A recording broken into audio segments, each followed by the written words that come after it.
Hello, and welcome to Why Wars Happened, a weekly history podcast where we talk about what led to war in history. I'm your host, Emily Ross, and today we're going to be discussing the things that led to the American Revolution, with a focus on Virginia this season. Okay, so where we left off in the last episode was that Lord Culpeper was finally forced, after years of dragging his heels, to go to Virginia where he would serve as the governor.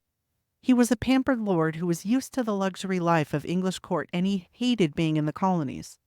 He had been chosen to be the governor by the king and didn't really want to be there other than to collect money from a bunch of scams he had going on. And he also got a lot of money just for being governor.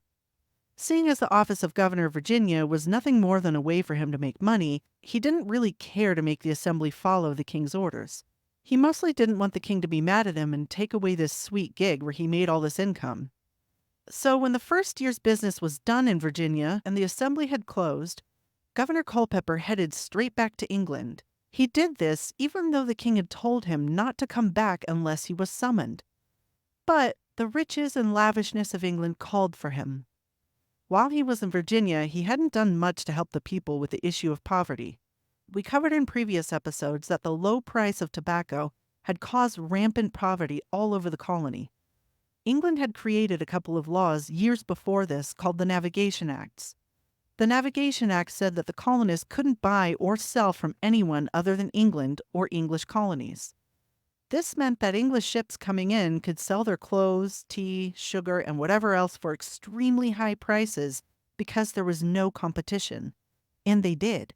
Sometimes they sold items at 2 or 3 times what they sold it for before the Navigation Acts, because the colonists had no choice. There was nobody else that they were allowed to buy from.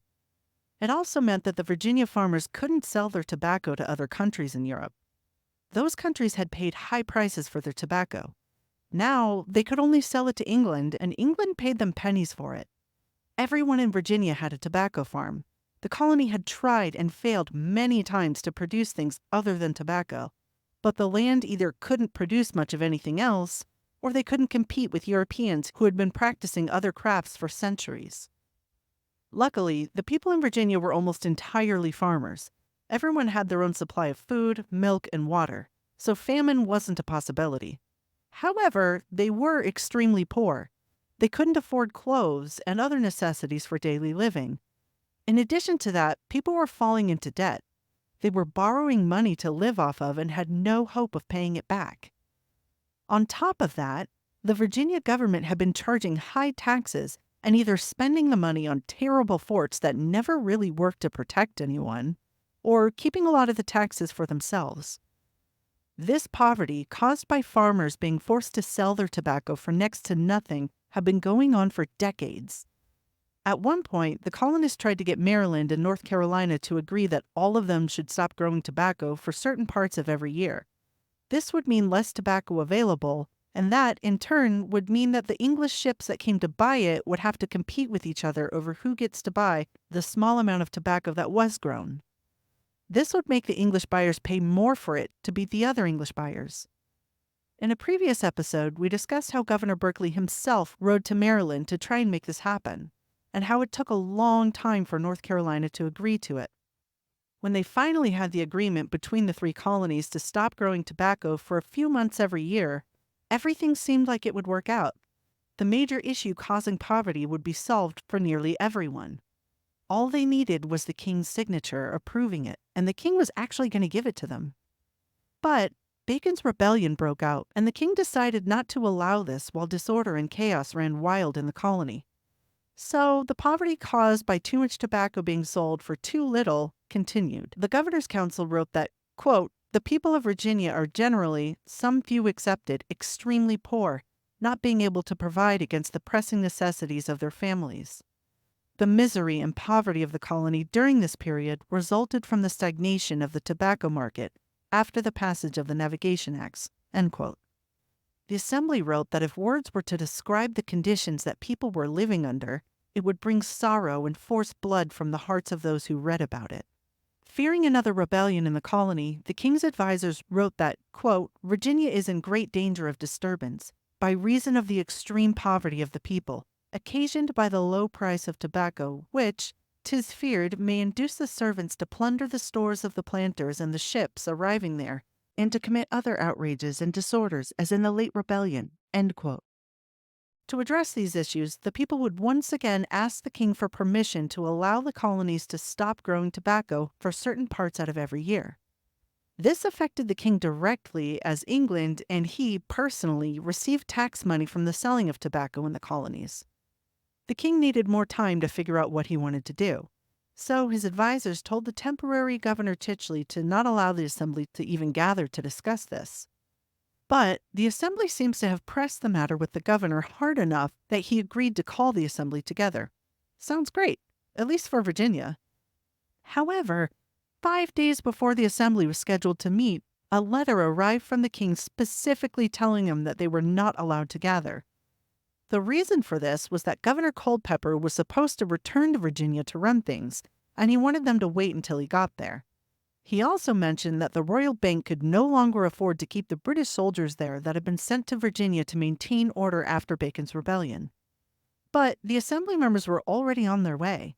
They were arriving in town with grand expectations of finally bringing the overgrowing of tobacco to a stop. Governor Chichley accepted the king's orders not to gather the assembly members, but decided to get them all together for a small little casual chat instead. He did this to offer them the option of keeping the British soldiers in the colony at the colony's expense. That was the only reason that he was gathering them. Because of the king's orders, he wouldn't allow them to discuss anything else. When the assembly learned that they wouldn't be discussing the very thing at the center of all of their minds, they were outraged. Here they were, ready to discuss the issue. The people needed them to discuss the issue. They themselves ran tobacco farms, and they themselves needed to discuss the issue.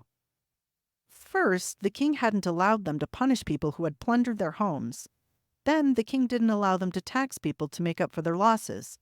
And now, the king wouldn't allow them to even talk about the issue of solving poverty due to too much tobacco being grown. The king didn't seem to care about them at all. The assembly didn't seem to have control over their own lives. They declared that they were there as a last hope of the people, and that if they returned without solving the problem of too much tobacco growing, it would be like a death wound to the people. But temporary Governor Chichley was not like Governor Culpeper before him. He would not disobey the king. He demanded to know the answer to, and only the answer to, the question of whether or not the colony would pay to keep British soldiers in Virginia. The assembly refused to answer this. They hoped that doing so would convince Governor Chichley to change his mind and allow them to discuss the tobacco issue. Intense arguments ensued between Chichley and the assembly for a week, with nothing having been accomplished by the end of it. So, Chichley dismissed the assembly and told them to go home. Nothing else would be done for the moment. They could, he said, continue when Governor Culpeper returned several months down the road. The assembly didn't have a choice at this point. Because they had no authority to gather and make laws, anything that they did wouldn't be legal. So, they did the only thing they could think of doing. They wrote down everything that had happened during the meeting and voted to have a copy of the events read out loud to the public in every county. Everyone would know that they had not neglected the tobacco issue, and that the only reason the issue hadn't been solved was due to the king's order telling them not to discuss it. All of the king's efforts to maintain order in Virginia were in vain. The rebellion the king's advisors feared did come to pass, and that's where we find ourselves here, the tobacco riots. When the assembly members did return home, and the people learned that they had accomplished nothing related to the stopping of growing tobacco, people began to call for action themselves. In parts of Virginia, Maryland, and North Carolina, people began to cut their own tobacco to pieces without the government's permission.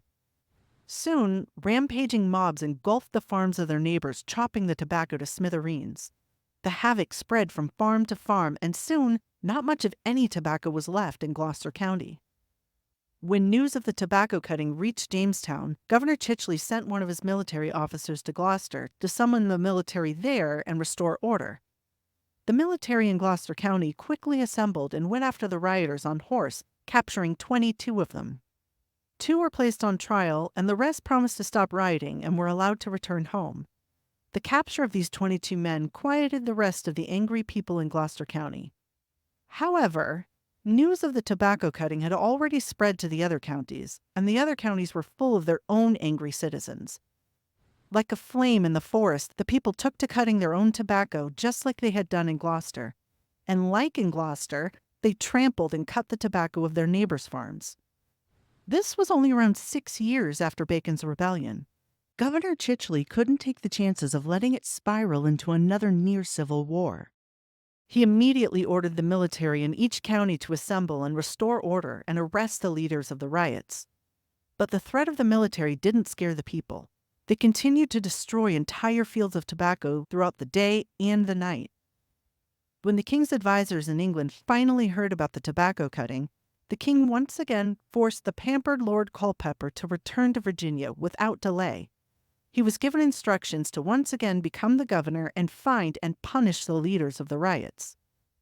As far as the riot leaders go, there were certainly regular, everyday people who were at the front of the mobs, but there was one person in particular who was believed to be the most guilty of being a riot leader.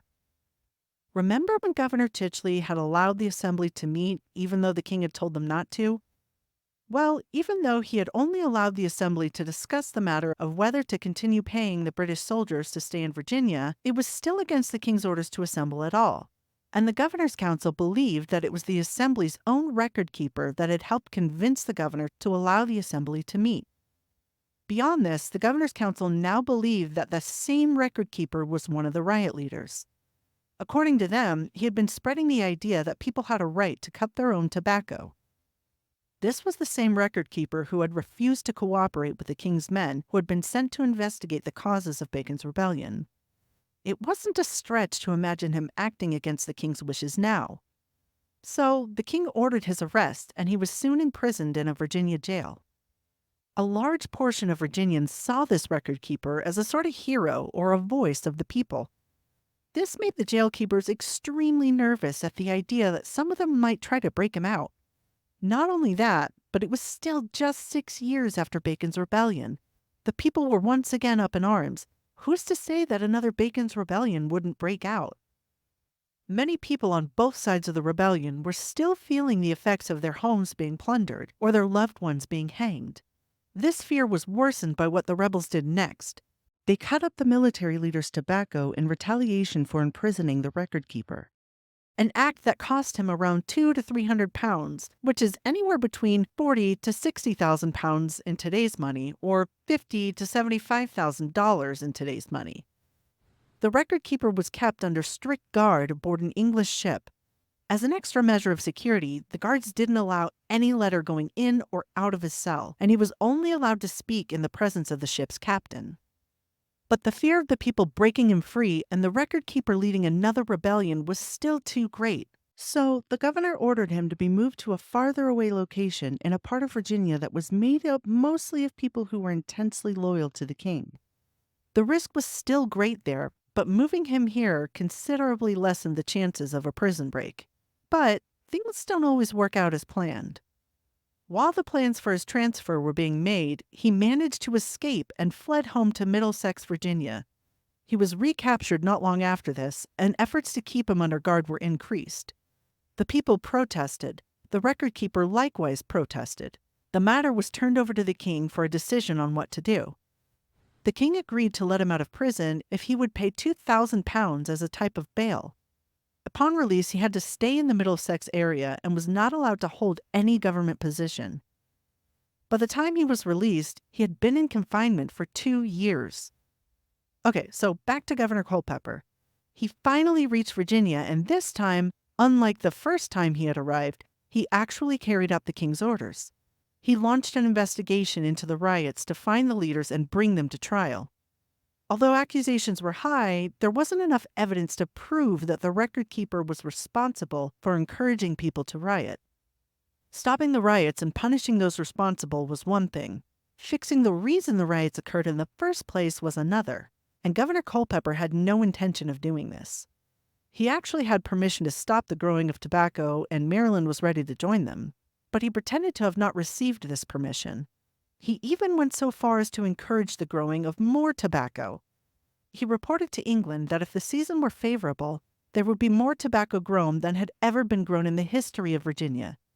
He reported that he was confident that England would receive a sum of 50,000 pounds more than it usually did. That's 9 million in today's pounds and nearly 12 million in today's dollars. That amount would be on top of what they usually received.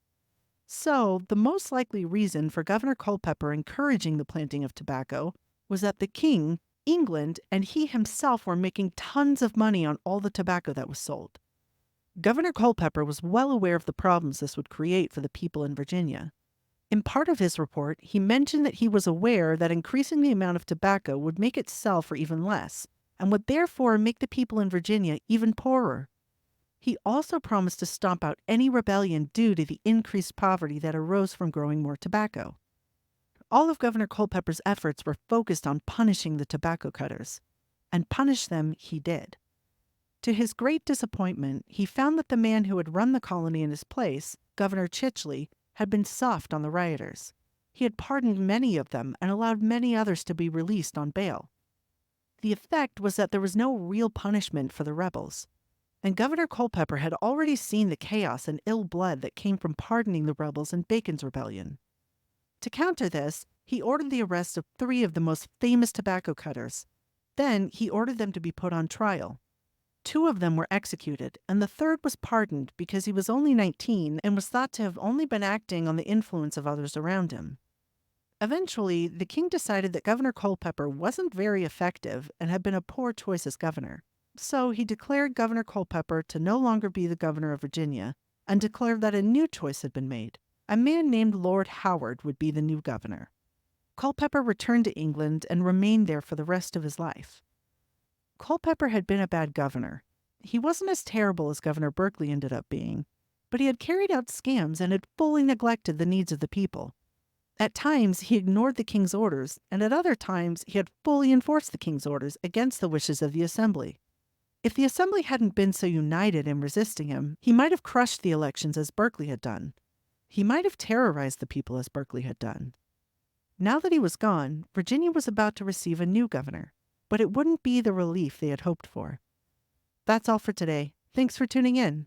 Join us next week when we discuss Virginia under Governor Howard and how his rule inched the colony closer to the Revolution. Subscribe so you don't miss the next episode, and comment your thoughts on this episode below. See you next time on Why Wars Happened.